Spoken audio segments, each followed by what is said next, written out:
first day at that open mini camp, how did you feel? Like, give me a little rundown on that day. I mean, it's just like you're living your childhood dream all of a sudden, right? 10 years old, you write it in the book, you're on the field now. Give me that day, run it by us. So many emotions that day. So it's this conflict between I made it, right? I accomplished the goal that I set. I'm here. And part of me had a chip on my shoulder that was, I'm here to prove these guys wrong for not drafting me. They should have drafted me. They didn't think I was good enough to draft. Yeah, they signed me, but I'm going to prove them wrong, that I'm good enough to be here, that I'm ready to go. So I was dealing with kind of that conflict of saying, man, I'm happy to be here. Goal accomplished, goal achieved. And you know what? I got a chip on my shoulder and I'm going to prove these guys wrong. And I went in there my first day and basically flopped. Fell flat on my face to some degree. I had a horrible session in a special teams drill as a punt returner.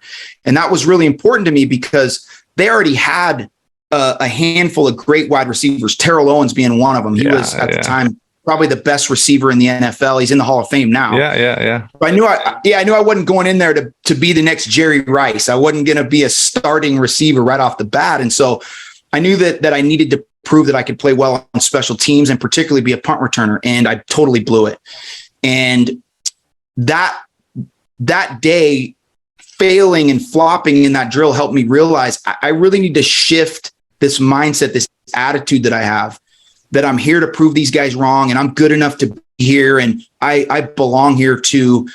I need to get a lot better, and achieving the goal of getting here. That was just the beginning. You know, that's not the end. That's just the beginning. Now the real work begins. If you want to stay here, you want to have a career in the NFL, you want to be a 49er, better humble yourself. Look around and see all the resources that you have, all the people that you can look to and learn from and use to get better. And that all happened, luckily for me, on that first day.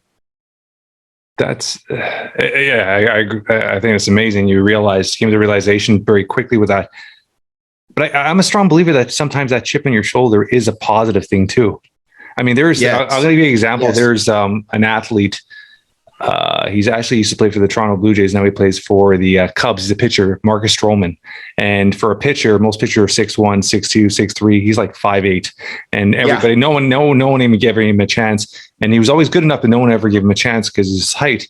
And he actually has a tattoo of a casino chip on his shoulder, which I absolutely love, right? His attitude, his cockiness got him to where he is. So I'm a strong believer too, that little chip sometimes is not a bad thing. It doesn't mean you have to be arrogant, but that little chip keeps you hungry always, right? You're always there to prove something, which I love.